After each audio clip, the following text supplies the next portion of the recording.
Welcome to my channel VHS vlogs ನನ್ನ ಲೋಕ.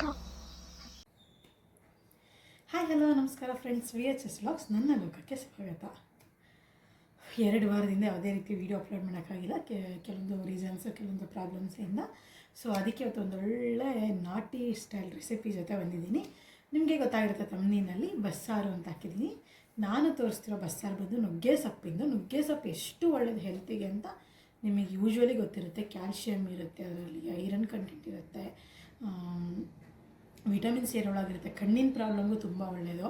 So ಆದಷ್ಟು ನಾನು ನುಗ್ಗೆ ಸೊಪ್ಪು, ನುಗ್ಗೆಕಾಯಿ ಯಾವಾಗ ಸಿಕ್ಕರೂ ನಾನು ವೇಸ್ಟ್ ಮಾಡಿದ್ರೆ ನಾನು ಮಾಡೇ ಮಾಡ್ತೀನಿ.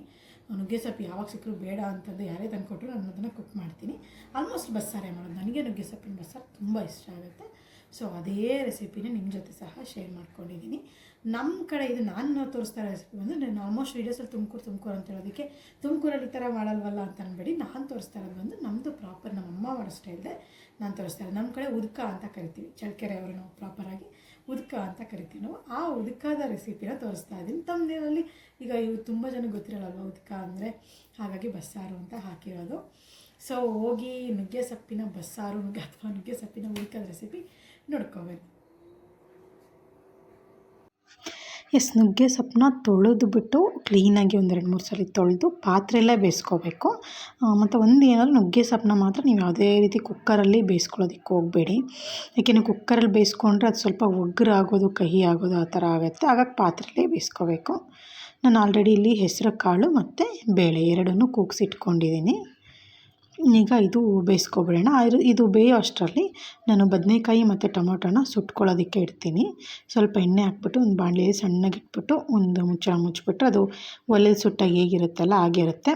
ಒಲೆ ಇತ್ತು ಅಂದರೆ ಒಲೆಯಲ್ಲೇ ಕ್ಲೀನಾಗಿ ಸುಟ್ಕೊಬೋದು, ಅದು ಇನ್ನೂ ತುಂಬ ಚೆನ್ನಾಗಿ ಟೇಸ್ಟ್ ಇರುತ್ತೆ. ಇಲ್ಲೆಲ್ಲ ಒಲೆಗಳಿರಲ್ಲ ಅಲ್ವಾ, ಹಾಗಾಗಿ ನಾನು ಈ ಥರ ಸುಟ್ಕೋತೀನಿ ಅದನ್ನು. ಈಗ ಏನು ನಾವು ಹೆಸ್ರು ಕಾಳು ಬೇಳೆ ಇದು ಮಾಡಿದ್ದೀವಲ್ಲ, ಕೂಗಿಸಿಟ್ಟಿದ್ದೀವಿ, ಅದಕ್ಕೆ ಒಂದು ಬಟ್ಲಿಗೆ ಸ್ವಲ್ಪ ತಕ್ಕೊಂಡು ಹುಣಸೆ ಹಣ್ಣು ಹಾಕಿಟ್ಕೊಳ್ಳೋಣ. ನೋಡಿ ಸೊಪ್ಪು ಬೆಂದಿದೆ, ಎಷ್ಟಿತ್ತು ಎಷ್ಟಾಗಿದೆ. ಈಗಿದು ಎಲ್ಲ ಕ್ಲೀನಾಗಿ ಬೆಂದಿದೆ. ಹೀಗೆ ಎಲ್ಲದನ್ನು ಮಿಕ್ಸ್ ಮಾಡ್ಕೊಬಿಡೋಣ. ಮಿಕ್ಸ್ ಮಾಡಿಕೊಂಡು, ಏಕೆಂದರೆ ಸಪ್ರೇಟ್ ಇರುತ್ತೆ ಅಲ್ವಾ, ಅದನ್ನು ಮಿಕ್ಸ್ ಮಾಡಿಕೊಂಡ್ರೆ ನಮಗೊಂದು ಕ್ಲೀನಾಗಿ ಸಿಗುತ್ತೆ. ಸ್ವಲ್ಪ ಉಪ್ಪು ಹಾಕಿರಲ್ಲ ಅಲ್ವಾ ಮುಂಚೆ. ಈಗ ಉಪ್ಪು ಹಾಕ್ಬಿಟ್ಟು ಕುದಿಯೋದಕ್ಕೆ ಬಿಟ್ಬಿಡೋಣ. ಆಗ ನಿಮಗೆ ಸಾಂಬಾರಿಗೂ ಉಪ್ಪು ಹಿಡಿಯುತ್ತೆ, ಏನು ನೀವು ಕಾಳಿಂದು ಪಲ್ಯ ಮಾಡ್ಕೊತೀರಲ್ಲ ಅದಕ್ಕೂ ಸಹ ಉಪ್ಪು ಹಿಡಿಯುತ್ತೆ. ಈಗ ಉಪ್ಪು ಹಾಕ್ಬಿಟ್ಟು ಚೆನ್ನಾಗಿ ಕುದಿಸೋಣ. ಬದನೆಕಾಯಿ ಟೊಮೊಟೊ ಎಲ್ಲ ಕ್ಲೀನಾಗಿ ಬೆಂದಿದೆ. ಮೆಣಸಿನ್ಕಾಯಿ ಹುರ್ಕೋತಾ ಇದ್ದೀನಿ ನಾನೀಗ ಖಾರ ಮಿಕ್ಸಿಗೆ ಹಾಕ್ಕೊಳ್ಳೋದಕ್ಕೆ. ನಾನೊಂದು 6-7 ತೊಗೊಂಡಿದ್ದೀನಿ. ಇನ್ನೂ ಜಾಸ್ತಿ ಬೇಕಿರೋ ತೊಗೋಬೋದು, ನೀವು ಕಮ್ಮಿ ಬೇಕಿರೋ ತೊಗೋಬೋದು. ಈಗ ಖಾರಕ್ಕೆ ಏನೇನು ಬೇಕು ಅಂತ ನೋಡೋಣ. ಕಾಯಿ ತುರಿ, ಬೆಳ್ಳುಳ್ಳಿ, ಜೀರಿಗೆ, ಒಂದು 2-3 ಸ್ಪೂನ್, ಆ ಸ್ಪೂನಲ್ಲಿ 1-2-3 ಸ್ಪೂನಷ್ಟು ಜೀರಿಗೆ ತೊಗೋತೀನಿ. ಇದೇ ಮೇನ್ ಅಲ್ವಾ ಬಸ್ಸಾರಿಗೆ. ಮತ್ತು ಕೊತ್ತಂಬರಿ ಸೊಪ್ಪು ಆಲ್ರೆಡಿ ತೊಳೆದಿಟ್ಕೊಂಡಿದ್ದೀನಿ. ಆ ಕೊತ್ತಂಬರಿ ಸೊಪ್ಪು, ಮೆಣಸಿನ್ಕಾಯಿಗಳು ನಾನು ಏನು ನಿಮಗೆ 6-7 ಹುರ್ಕೊಂಡಲ್ಲ, ಅದರಲ್ಲಿ ಒಂದು 5 ಮೆಣಸಿನ್ಕಾಯಿ ನಾನು ಖಾರಕ್ಕೆ ಹಾಕ್ಕೋತೀನಿ. 2 ಎತ್ತಿಟ್ಕೋತೀನಿ. ಏಕೆ ಬಸ್ಸಾರಿಗೆ ತುಂಬ ಜನ ಗೊತ್ತಿರುತ್ತೆ, ಅದನ್ನು ಹಾಗೆ ಕಿವುಚ್ಕೊಂಡು ತಿಂದರೆ ಚೆನ್ನಾಗಿರುತ್ತೆ. ಮತ್ತು ಈ ಹುಣ್ಸೆಹಣ್ಣು ನೆನೆಸಿಟ್ಟಿದ್ದು ನೀರಿತ್ತಲ್ಲ, ಬೇಳೆ ಅದೆಲ್ಲ ಹಾಕಿ ಇದಿಷ್ಟನ್ನು ಹಾಕ್ಕೊಬಿಟ್ಟು ಈಗ ನುಣ್ಣಗೆ ರುಬ್ಕೊಬರೋಣ. ಅಲ್ಲಿಗೆ ಖಾರ ರೆಡಿ ಆಗಿಬಿಡತ್ತೆ. ನಾನು ಅದು ಖಾರ ರುಬ್ಬಿದ್ದನ್ನು ತೋರಿಸೋದನ್ನು ಮರ್ತುಬಿಟ್ಟಿದ್ದೀನಿ. ಈಗ ಇಲ್ಲೂ ನೋಡಿ ಎಲ್ಲ ಉಪ್ಪು ಬೆರೆತ್ಕೊಂಡು ಚೆನ್ನಾಗಿದೆ. ನಿಮ್ಗೆ ಈ ಥರ ಪಾತ್ರೆ ಇದ್ದರೆ ಬಸ್ಕೊಳ್ಳೋದಕ್ಕೆ ತುಂಬ ಈಸಿ ಆಗುತ್ತೆ. ನಾನು ಈ ಥರ ಒಂದು ಬೇಸನ್ ಯೂಸ್ ಮಾಡ್ತಾಯಿದ್ದೀನಿ. ಕೆಳಗಡೆ ಒಂದು ಪಾತ್ರೆ ಇಟ್ಬಿಟ್ಟು ಮೇಲಕ್ಕೆ ಹಾಕಿದ್ರೆ, ಮೇಲ್ಗಡೆ ಈ ಥರದಕ್ಕೆ ಹಾಕ್ಕೊಬಿಟ್ರೆ ಕ್ಲೀನಾಗಿ ನಿಮಗೆ ಅದು ಬಸ್ದಿರೋ ಅಂಥದ್ದು ತಿಳಿ ಮತ್ತು ಸೊಪ್ಪು ಎರಡೂ ಕ್ಲೀನಾಗಿ ಬೇರೆ ಆಗಿಬಿಡತ್ತೆ. ಬೇರೆ ಮೆಥಡ್ ಇರ್ಬೋದೇನೋ, ಬಟ್ ನಮ್ಮ ಮನೆಗಳಲ್ಲಿ ನಾವು ಯಾವಾಗಲೂ ಇದೇ ಥರದ್ದನ್ನೇ ಯೂಸ್ ಮಾಡೋದು ಬಸಿಯೋದಕ್ಕೆ ಅಂತಲೇ ಸ್ಪೆಷಲಾಗಿ ಇಟ್ಕೊಂಡಿರೋಂಥ ಪಾತ್ರೆ. ಈಗ ಬದನೆಕಾಯಿ ಟೊಮೆಟೊ ಸುಟ್ಕೊಂಡಿದ್ನಲ್ಲ, ಅದನ್ನು ಯೂಶ್ವಲಿ ಕೈಯಲ್ಲಿ ಕಿವುಚ್ತೀವಿ. ನನಗೆ ಚಾಪರ್ ಇರೋದ್ರಿಂದ ಈಸಿ ಆಗುತ್ತೆ ಅಂದ್ಬಿಟ್ಟು ನಾನು ಚಾಪರಲ್ಲೇ ಇದು ಮಾಡ್ಕೊಬಿಡ್ತೀನಿ, ಕ್ಲೀನಾಗಿ ಪೇಸ್ಟ್ ಥರ. ನೋಡಿ ಏನು ತಿಳಿ ಇದೆ ಅಲ್ಲ, ಇದಕ್ಕೆ ನಾವೇನು ರುಬ್ಬಿಟ್ಕೊಂಡ್ವಿ ಅಲ್ಲ, ಆ ಖಾರನ ಹಾಕ್ಕೊಳ್ಳೋಣ. ಬಸ್ಸಾರು ಅದಿಷ್ಟು ಘಮ ಅಂತ ಇದೆ ಅಂದರೆ ನಂಗೆ ವಾಯ್ಸ್ ಓವರ್ ಕೊಡಬೇಕಾದ್ರೆ ಇನ್ಯಾವತ್ತು ಮತ್ತೆ ಮಾಡ್ಕೊಂಡು ತಿನ್ನಬೇಕು ಅಂತ ಅನ್ನಿಸ್ತಾ ಇದೆ. ಅಷ್ಟು ಬಾಯಲ್ಲಿ ನೀರು ಬರ್ತಾ ಇದೆ ಇದನ್ನು ನೋಡಿದ್ರೇ. ಮಾಡಬೇಕಾದ್ರೂ ಅಷ್ಟೇ ತುಂಬ ಘಮ ಅಂತ ಇರುತ್ತೆ. ಈಗ ಎಲ್ಲದೂ ಕ್ಲೀನಾಗಿ ಅದನ್ನು ಹಾಕ್ಕೊಬಿಟ್ಟು ಸ್ವಲ್ಪ ತೊಳೆದಿರೋ ನೀರು, ಏಕೆಂದರೆ ಬಸ್ಸಾರು ತುಂಬ ಗಟ್ಟಿ ಯೂಶ್ವಲಿ ಇರಲ್ಲ ಅಲ್ವಾ, ಹಾಗಾಗಿ ಅದನ್ನೆಲ್ಲ ಕ್ಲೀನಾಗಿ ತೊಳ್ಕೊಬಿಟ್ಟು ಆ ನೀರನ್ನು ಸಹ ಹಾಕ್ಕೊಳ್ಳಿ. ಹಾಗೆ ಏನು ನಾವು ಈ ಬದನೆಕಾಯಿ ಟೊಮೆಟೊ ಹಣ್ಣು ಎಲ್ಲದೂ ನೋಡಿ ಕ್ಲೀನಾಗಿ ಫುಲ್ ಪೇಸ್ಟ್ ಥರನೂ ಮಾಡ್ಕೋಬಾರ್ದು, ಫುಲ್ಲು ಹಂಗೇನೂ ಇರಬಾರ್ದು. ಆ ಥರ ಮೀಡಿಯಮಾಗಿ ಮಾಡಿಕೊಂಡು ಸೆಮಿ ಸಾಲಿಡ್ ಥರ ಮಾಡಿಕೊಂಡು ಆ ಬಸ್ಸಾಂಬಾರು ಏನಿರುತ್ತೆ ಅದಕ್ಕೆ ಮಿಕ್ಸ್ ಮಾಡ್ಕೊಬಿಡಿ. ಎಸ್, ನಮ್ಮ ಬಸ್ಸಾರು, ನುಗ್ಗೆ ಸೊಪ್ಪಿನ ಬಸ್ಸಾರು ಅಥವಾ ನುಗ್ಗೆ ಸೊಪ್ಪಿನ ಉದಕ ಆಲ್ಮೋಸ್ಟ್ ರೆಡಿಯಾಗಿದೆ. ಈಗ ಎಲ್ಲದೂ ಕ್ಲೀನಾಗಿ ಮಿಕ್ಸ್ ಮಾಡ್ಕೊಬಿಡೋಣ. ನೋಡಿ ತಿರುಗಿಸ್ತಾ ಇದ್ದರೆ ಎಷ್ಟು ಘಮ ಘಮ ಅಂತ ಇತ್ತು ಅಂತ ಅಂದರೆ ಬಾಯಲ್ಲಿ ಒಂದು ಬಿಸಿ ಬಿಸಿ ಮುದ್ದೆ ಇದು ಬಿಟ್ರೆ ಸ್ವರ್ಗನೇ ಅಂತಲೇ ಹೇಳ್ಬೋದು. ನಮಗೊಂಥರ ಸ್ಟೇಪಲ್ ಫುಡ್ ಅಲ್ವ ಈ ಬಸ್ಸಾರು ಅನ್ನೋದು. ನೋಡಿ ಎಷ್ಟು ಚೆನ್ನಾಗಿದೆ ಬಸ್ಸಾರು, ತಿಳಿಯಾಗಿ. ನಿಮಗೆ ಸ್ವಲ್ಪ ಮಂದ ಬೇಕು ಅಂದರೆ ಮಾಡ್ಕೋಬೋದು. ನಾನು 2 ದಿನ ಇಟ್ಕೋತೀನಿ ಅಲ್ವ, ಇನ್ನೂ ಸ್ವಲ್ಪ ಗಟ್ಟಿಯಾಗಿಬಿಡುತ್ತೆ ಅಂತ ಇದು ಮಾಡಿದ್ದೀನಿ. ಈಗ ಈ ಕಾಳು ಏನಿದೆ ಅದಕ್ಕೆ ಕಾಯಿ ತುರಿ ಹಾಕ್ಕೊಬಿಟ್ಟು ಹಿಂಡಿಬಿಟ್ಟು ಏನು ಎಕ್ಸೆಸ್ ವಾಟರ್ ಇರುತ್ತೆ ಅದೆಲ್ಲದನ್ನು ಕ್ಲೀನಾಗಿ ಹಿಂಡಿ ತೆಗೆದು ಕಾಳನ್ನ ಒಗ್ಗರಣೆಗೆ ಹಾಕ್ಕೋಬೇಕು. ಆ ನೀರು ಏನಿರುತ್ತೆ ಅಲ್ಲ ಅದನ್ನು ನೀವು ಬಸ್ಸಾರು ಜೊತೆನೇ ಮಿಕ್ಸ್ ಮಾಡ್ಕೋಬೋದು. ಬಸ್ಸಾರು ಏನಕ್ಕಪ್ಪ ಹೆಲ್ದಿ ಅಂದರೆ ಇದೇ ರೀಸನ್ ನೋಡಿ, ನೀವು ಬೇಯಿಸಿದ್ದು ನೀರು ವೇಸ್ಟ್ ಆಗೋಲ್ಲ, ಈ ಹಿಂಡ್ಕೊಂಡಿದ್ದು ನೀರು ವೇಸ್ಟ್ ಆಗೋಲ್ಲ. ಹಾಗಾಗಿ ನಿಮ್ಗೆ ಆ ಅಂಶ ಏನಿರುತ್ತೆ ಅಲ್ಲ ಅದೆಲ್ಲದೂ ನೀವು ಮಾಡೋ ಊಟದಲ್ಲೇ ಇರುತ್ತೆ. ಹಾಗಾಗಿ ಇದು ಸೂಪರ್ ಹೆಲ್ದಿ ಬಸ್ಸಾರು ಮಾತ್ರ. ಮಂಡ್ಯ ಕಡೆಯೂ ಎಷ್ಟು ತಿಂತಾರೆ, ಈಗ ನಮ್ಮ ಕಡೆ ದುರ್ಗ ತುಮಕೂರು ಆ ಕಡೆಯೂ ಅಷ್ಟೇ. ತುಮಕೂರಲ್ಲಿ ಸ್ವಲ್ಪ ಡಿಫ್ರೆಂಟಾಗಿ ಮಾಡ್ತಾರೆ. ಇದು ನಾನು ತೋರಿಸ್ತಾ ಇರೋದು ನಮ್ಮೂರ ಸ್ಟೈಲಿಂದು. ಈಗೇನು ಕಾಳೆಲ್ಲ ಹಿಂಡ್ಕೊಂಡಿದ್ದೀವಿ ಅಲ್ಲ ಅದೆಲ್ಲ ಒಗ್ಗರಣೆಗೆ ಹಾಕ್ಕೊಬಿಡೋಣ. ಹಾಕ್ಕೊಂಡ್ರೆ ನಮಗೆ ಕಾಳು ಪಲ್ಯ ಮತ್ತು ಬಸ್ಸಾರು ರೆಡಿ ಆಗೋಗ್ಬಿಡತ್ತೆ. ಬಿಸಿ ಬಿಸಿ ಮುದ್ದೆ ಮಾಡ್ಕೊಂಡು ಊಟ ಮಾಡ್ತಾ ಇರೋದೆ. ಈಗ ಆಲ್ರೆಡಿ ಬಸ್ಸಾರು ರೆಡಿಯಾಗಿದೆ.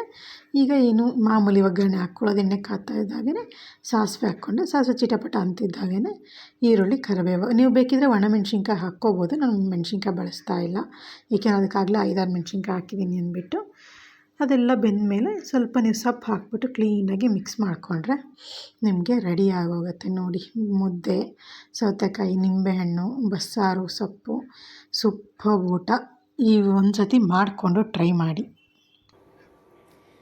ಎಸ್, ನೋಡಿದ್ರಲ್ವ ಫ್ರೆಂಡ್ಸ್ ಹೇಗೆ ಮಾಡೋದು ನಾವು ನುಗ್ಗೆ ಸೊಪ್ಪಿನ ಉದ್ಕನ ಅಂತ. ನನಗಂತೂ ಒಂಥರ ಕಂಫರ್ಟ್ ಫುಡ್ಡು ಈ ಉದ್ಕ ಬಂದ್ಬಿಟ್ಟು ನಂಗೆ ಹೆಂಗೆ ಅಂದರೆ ವಾರಕ್ಕೊಂದ್ಸತಿ ಆದರೂ ಮಾಡೇ ಮಾಡ್ತೀನಿ. ನನ್ನ ಮಗಳಿಗೆ ಮುಂಚೆ ಅಷ್ಟು ಇಷ್ಟ ಆಗ್ತಿರ್ಲಿಲ್ಲ. ಈಗ ತಿಂದು ಅವಳಿಗೆ ಯಾವುದೇ ಕಾಳಿಂದ ಆಗಲಿ, ನಾನು ಯಾವುದೇ ಆದರೂ ಇದೇ ಥರನೇ ಮಾಡ್ತೀನಿ, ಇದೇ ಪ್ರೊಸೀಜರಲ್ಲೇ. ಓಕೆ, ಒಂದು ಮೊಳಕೆ ಕಾಳಿಂದ ತೋರಿಸೋಣ ಅಂದ್ಕೊಂಡಿದ್ದೀನಿ. ನೋಡೋಣ, ಟೈಮ್ ಆದರೆ ಅದೇ ತೋರಿಸ್ತೀನಿ. ಸೇಮ್ ಇರುತ್ತೆ, ಬಟ್ ನುಗ್ಗೆ ಸೊಪ್ಪನ್ನ ಏನು ಪಾತ್ರೆ ಬೇಯಿಸ್ಕೊತೀವಲ್ಲ, ಇದೆಲ್ಲ ಡೈರೆಕ್ಟ್ ಕುಕ್ಕರಲ್ಲೇ ಬೇಯಿಸ್ಕೊತೀವಿ. ಇದರಲ್ಲಿ ಸಿಂಪಲ್ ಚೇಂಜಸ್ ಇರುತ್ತೆ ಅಷ್ಟೇ. ಇದೇ ಥರನ ನಾನು ಎಲ್ಲ ಸೊಪ್ಪು ಎಲ್ಲ ಕಾಳಿಂದ ಮಾಡೋದು. ನನಗೆ ಇದು one of the favourite food. So ನಿಮ್ಮ ಜೊತೆ ಹಂಚ್ಕೊಳ್ಳೋಣ ಅನ್ನಿಸ್ತು. ಸಿಂಪಲ್ ರೆಸಿಪಿ, ತುಂಬ ಜನಕ್ಕೆ ಗೊತ್ತಿರೋ ರೆಸಿಪಿ, ಆದಂತ ಶೇರ್ ಮಾಡ್ಕೊಳ್ಳೋಣ ಅನ್ನಿಸ್ತು. ಹಾಗೆ ಸ್ವಲ್ಪ ನುಗ್ಗೆ ಸೊಪ್ಪಿನ ಬಗ್ಗೆನೂ ಹೇಳ್ಬೋದು ಅಂತ ಅದರ ವ್ಯಾಲ್ಯೂಸ್ ಸಹ. ಆಗಲೇ ಹೇಳ್ದಾಗೆ ನಾನು, ಇದು ಕಣ್ಣಿನ ಆರೋಗ್ಯಕ್ಕೆ ಭಾಳ ಒಳ್ಳೆಯದು. ಅತಿ ಹೇರಳವಾದ ಕ್ಯಾಲ್ಶಿಯಮ್ ಇರುತ್ತೆ, ಐರನ್ ಕಂಟೆಂಟ್ ಇರುತ್ತೆ, ವಿಟಮಿನ್ಸ್ ಇರುತ್ತೆ. ಆದಷ್ಟು ಮಕ್ಕಳಿಗೆ ಕೊಡಿ. ಏಕೆಂದರೆ ನಾವು ಏನೇ ಸ್ಕ್ರೀನ್ ಟೈಮ್ ಅವಾಯ್ಡ್ ಮಾಡಿ ಏನೇ ಮಾಡಿದ್ರು ನಾವು ಕರೆಕ್ಟಾಗಿ ಫುಡ್ ಕೊಡಲಿಲ್ಲ ಅಂದಾಗ ಯೂಶ್ವಲಿ ಈ ಥರ ನಾನು ಮೊಬೈಲ್ ನೋಡ್ಬಿಟ್ಟು ಅಂತ ಸ್ಪೆಕ್ಟ್ ಹಾಕೋತಾ ಇಲ್ಲ. ನಮ್ಮ ಕಾಲದಲ್ಲಿ ಎಲ್ಲಿತ್ತು ಇಷ್ಟೊಂದೇ ಮೊಬೈಲು ಇರಲೇ ಇಲ್ಲ, ಬಿಟ್ಬಿಡಿ, ಹಾಕ್ಕೋಬೇಕಾಗತ್ತೆ. ನನ್ನ ನಂಬರ್ ಏನಕ್ಕೆ ಜಾಸ್ತಿ ಆಗದೆ ಮೇಂಟೈನ್ ಮಾಡ್ಕೋತಾ ಇದ್ದೀನಿ ಅಂದರೆ ಈ ಥರ ಹೆಲ್ದಿ ಫುಡ್ಡಿಂದನೇ. ಆಲ್ಮೋಸ್ಟ್ ನೀವು ಅಬ್ಸರ್ವ್ ಮಾಡಿದಿರೋಲ್ಲ ಗೊತ್ತಿಲ್ಲ, ನಾನು ಆಲ್ಮೋಸ್ಟ್ ಈ 6 months ಬ್ಯಾಕ್ ಏನು ಮತ್ತೆ ಯೂಟ್ಯೂಬ್ ಸ್ಟಾರ್ಟ್ ಮಾಡಿದಲ್ಲ, ಓಪನಿಂಗ್ ಮಾಡಿ, ಆಗ ನಾನು ಇದ್ದಿದ್ದು 67 kg, ಈಗ ಇರೋದು 64 kg. ಈ 6 monthsಲ್ಲಿ ನಾನು ಆಲ್ಮೋಸ್ಟ್ 3 to 4 kg ಕಮ್ಮಿ ಆಗಿದ್ದೀನಿ. ಅದೆಲ್ಲ ಇದೆ ಹೆಲ್ದಿ ಲೈಫ್ ಸ್ಟೈಲಿಂದನೇ. ಸೊ ಹಾಗಾಗಿ ಈ ರೆಸಿಪಿ ನಿಮ್ಮ ಜೊತೆ ಶೇರ್ ಮಾಡ್ಕೊಂಡಿದ್ದು. ಹಾಗೆ ನನ್ನ ವೆಯ್ಟ್ ಲಾಸ್ ಜರ್ನಿ ನಾನು ಏನೇನು ಮಾಡ್ತಾ ಇದ್ದೀನಿ ಅಂತ ಗೊತ್ತಾಗಬೇಕು ಅನ್ನೋಗಿದ್ರೆ ಕಮೆಂಟಲ್ಲಿ ಹೇಳಿ, ಅದನ್ನೂ ಸಹ ಒಂದು ವೀಡಿಯೋ ಮಾಡ್ತೀನಿ. ಬಟ್ ಇನ್ನೂ ತುಂಬ ಲಾಟ್ಸ್ ಟು ಗೋ. ನಾನು ಇನ್ನೂ ಒಂದು 5-6 kg ಕಮ್ಮಿ ಮಾಡ್ಕೋಬೇಕು, ಅದು ನನ್ನ ಗೋಲು. ಆಲ್ಮೋಸ್ಟ್ 58, 56, 57, 58 ಅಷ್ಟು ಸಾಕು ನನ್ನ ಹೈಟಿಗೆ. ಅದೂ ಜಾಸ್ತಿನೇ ಆಗುತ್ತೆ. 57, 58, 55 ಇದ್ದೆ ಡಿಗ್ರಿ ಓದಬೇಕಾದ್ರೆ ಎಲ್ಲ. ಆಮೇಲೆ ಆಲ್ಮೋಸ್ಟ್ ಒಂದು ಸ್ವಲ್ಪ ಜಾಸ್ತಿ ಆಗುತ್ತಲ್ಲ, 56, 57ವರೆಗೂ ಅಲ್ಲಿವರೆಗೂ ರೆಡ್ಯೂಸ್ ಮಾಡ್ಕೋಬೇಕು. ಅಟ್ಲೀಸ್ಟ್ 58ಗೆ ತಂದು ನಿಲ್ಲಿಸ್ಬೇಕು ಅಂದ್ಕೊಂಡಿದ್ದೀನಿ. ಲೆಟ್ಸ್ ಹೋಪ್, ನೋಡೋಣ, ಇನ್ನೊಂದು 6 ತಿಂಗಳಲ್ಲ ಅದೂ ಅಚೀವ್ ಮಾಡ್ತೀನಿ ಅಂತ. ಈಗ ಓಕೆ, ಇದು ಏಕೆಂದರೆ ವೆಯ್ಟ್ ಇನ್ಕ್ರೀಸ್ ಆಗೋದು ತುಂಬ ಈಸಿ, ಬಟ್ ಕಮ್ಮಿ ಮಾಡೋದಿದೆಯಲ್ಲ ಅದು ತುಂಬ ಶ್ರಮ ಬೇಕು, ಶ್ರದ್ಧೆ ಬೇಕು, ಇರಬೇಕು, ಡೆಡಿಕೇಶನ್ ಇರುತ್ತಲ್ಲ, ಅದಿದ್ರೇ ಕಮ್ಮಿ ಆಗೋದು. ಅದು ಆದಷ್ಟು ಆ ಡೆಡಿಕೇಶನಿಂದನೇ ಈ 3 to 4 kg ಕಮ್ಮಿ ಮಾಡ್ಕೊಂಡಿರೋದು. ಫುಲ್ಲು ನಾನು ಅಂದ್ಕೊಂಡಿರೋ ವೆಯ್ಟಿಗೆ ನಾನು ಬಂದಾಗ ನಿಮಗೆ ವೀಡಿಯೋ ಮಾಡ್ಬಿಟ್ಟು ನಾನು ಹೇಳ್ತೀನಿ ಏನೇನಾಯಿತು ಅಂತ. ಇಲ್ಲ ಇದೇ ಜರ್ನಿ ಸಾಕು ಇದನ್ನೇ ಹೇಳಿ ಅಂದರೆ ಇದನ್ನೇ ಹೇಳ್ತೀನಿ. ಸೊ ನಿಮಗೆ ನನ್ನ ವೆಯ್ಟ್ ಲಾಸ್ ಜರ್ನಿ ವೀಡಿಯೋ ಬೇಕು ಅಂತಂದರೆ ಅದನ್ನು ಸಹ ಕಮೆಂಟಲ್ಲಿ ಹಾಕಿ. ಕೆಲವೊಂದು ಸೂಪರ್ ಫುಡ್ಸ್ ಅಂತ ಏನು ಹೇಳೋಕ್ಕಾಗಲ್ಲ, ಕೆಲವೊಂದೆಲ್ಲ ನನ್ನ ರುಟೀನಲ್ಲಿ ನಾನೇನು ಚೇಂಜಸ್ ಮಾಡಿಕೊಂಡೆ ಅದನ್ನು ಹೇಳ್ಬೋದು ಅಷ್ಟೇ. ಓಕೆ ಫ್ರೆಂಡ್ಸ್, ಇದಾಗಿತ್ತು ಇವತ್ತಿನ ವ್ಲಾಗ್, ನುಗ್ಗೆ ಸೊಪ್ಪಿನ ಬಸ್ಸಾರಿನ ವ್ಲಾಗ್. ಏನಾದರೂ ಜಾಸ್ತಿ ಮಾತಾಡ್ತಿದ್ದೀನಿ ಅಂದ್ಕೊಂಡ್ರೆ ಅಂತ ನಿಮಗೆ ಅನಿಸಿದರೆ ಕ್ಷಮಿಸಿಬಿಡಿ. ನನಗೆ ನಿಮ್ಮಗಳ ಜೊತೆ ಕನೆಕ್ಟ್ ಆಗೋದಕ್ಕಿರೋದು ಇದೊಂದು ಯೂಟ್ಯೂಬ್ ವೀಡಿಯೋ, ಹಾಗಾಗಿ ನಾನು ಇಂಟ್ರೋದಲ್ಲಿ ಎಂಡಿಂಗಲ್ಲಿ ತುಂಬ ಹೇಳ್ತಾ ಇರ್ತೀನಿ. ಸೊ ನನ್ನಿಂದ ಏನೇ ತಪ್ಪಾಗಿದ್ದರೂ ಕ್ಷಮಿಸಿ. ಈ ವಿಡಿಯೋನ ಲೈಕ್ ಮಾಡಿ, ಆದಷ್ಟು ಬೇಗ ಇನ್ನೂ ಜಾಸ್ತಿ ಸಬ್ಸ್ಕ್ರೈಬರ್ಸ್ ಆಗಿವಿ ನಮ್ಮ VHS ಲಕ್ಸ್ ನನ್ನ ಲೋಕ ಚಾನಲ್ಗೆ. Thank you.